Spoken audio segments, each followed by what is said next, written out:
It's Monday, January 27th here in Seoul, and I'm Choi Min-jung.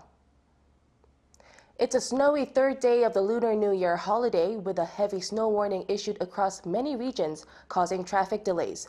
The Korea Expressway Corporation estimates that a total of 4.8 million vehicles are on the move today nationwide.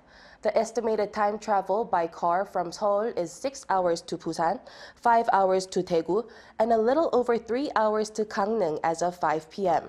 Traffic congestion is expected to clear by around 1 a.m. or 2 a.m. on Tuesday.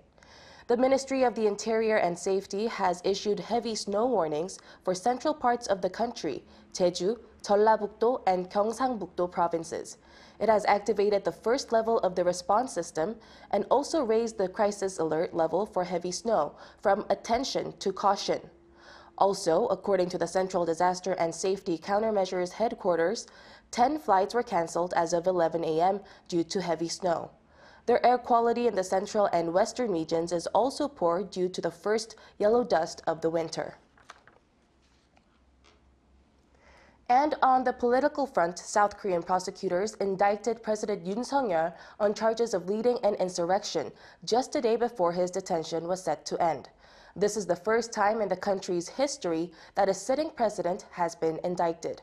Our political correspondent, Shin Ha-young, reports. President Yoon is set to stand trial, becoming the first sitting president in South Korea's history to be indicted under detention.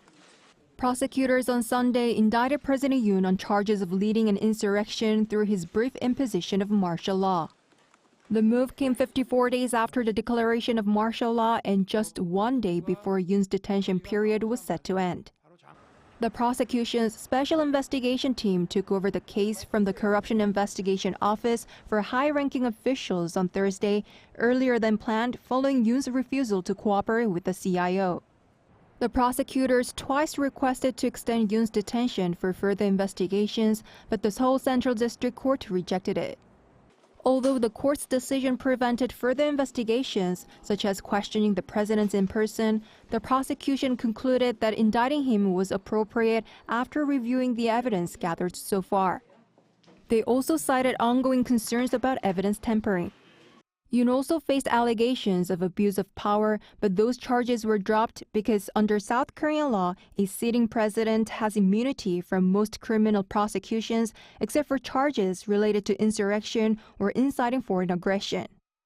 In response, Yoon's legal team condemned the indictment, saying the prosecution has committed a historic mistake. It expressed confidence that the truth will be uncovered in court and vowed to expose the illegalities in the investigation and the truth behind the insurrection accusations. Yoon will be held in custody for up to 6 months in the first trial and up to 8 months each for the second and third trials. The prosecution claims they can prove guilt without further investigations, but with President Yoon's side denying the insurrection charges and claiming the investigation was illegal, intense courtroom battles are expected. As the unprecedented investigation of a sitting president ended abruptly with numerous challenges, this hints that controversies are expected to continue throughout the trial. Shin Ha-young, Arirang News. The black box of the Jeju airplane that crashed last month was found to have stopped recording approximately 2 kilometers before the plane reached the runway. This is according to a preliminary report released by the Transportation Ministry on Monday. The report shows that the flight data recorder and cockpit voice recorder stopped recording after a bird strike, and about 4 minutes later, the aircraft crashed into an embankment containing localizers at Muan International Airport. The Aviation and Railway Accident Investigation Board has submitted the report to the International Civil Aviation Organization and aviation authorities in the U.S., France, and Thailand.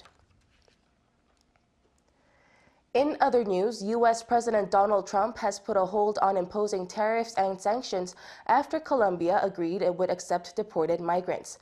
In a statement late Sunday, the White House said that Colombia had now agreed to accept the return of its citizens. Colombia had earlier refused entry to 2 U.S. military planes carrying deported migrants, arguing deportees were treated as criminals. The U.S. in response had vowed to impose a 25% tariff on all imports from Colombia, raising it to 50% after a week. The White House said the imposition of tariffs and sanctions on Colombia would be held in reserve and not signed unless Colombia fails to honor this agreement. A number of Buddhist temples in Korea are offering unique overnight experiences to coincide with the Lunar New Year holiday. Our Yoon has a glimpse. A unique sanctuary nestled in the heart of Seoul City, Chu Temple is offering a special temple stay for the first time during the Seollal holidays, so participants can experience the holiday's traditions. At Chu Air, we introduced dumpling making as part of our temple stay program to bring back traditional holiday customs. Nowadays, with more people living in nuclear families or traveling abroad, it's hard to experience the warmth and togetherness of the holidays. We wanted to create a space where families or individuals spending the holidays alone could come together, even for just one night. Monk Sunhae shared that through activities like making dumplings, eating rice cakes, and sharing tea, she hopes to foster a warm sense of family and connection. This is the purpose behind many special programs, including a Lunar New Year ceremony and folk games. The cultural core of Korean Buddhism is hosting the Seollal Temple Stay at over 20 temples nationwide from January 22nd to January 30th. I came here to clear my mind because I've been feeling stressed at work. I'm having a lot of fun. It's my first time making dumplings and I'm really enjoying it. Events like this bring out each person's unique personality. Some participants express their New Year's wishes through the dumplings they made. This dumpling is called the sun dumpling. I made it to symbolize the rising sun of the new year, wishing for a bright year ahead. To start the new year meaningfully, we decided to join a temple stay before the semester begins. As they taste the dumplings they've made, along with healthy, vegetarian, and environmentally friendly temple food, participants gain a deeper appreciation for the effort that went into preparing these dishes. No Seollal celebration is complete without enjoying a bowl of tteokguk or rice cake soup. From preparation to consumption, every step in the temple is a daily practice. Practicing the performing of 108 vows, which symbolizes the purification of 108 temptations, participants have time to reflect. The evening at the Chu Air Temple is the perfect time to focus on the present moment. This Seollal holiday, why not take a break from your smartphone and immerse yourself into seasonal traditions by experiencing a temple stay with friends or family. Yoon, Arirang News.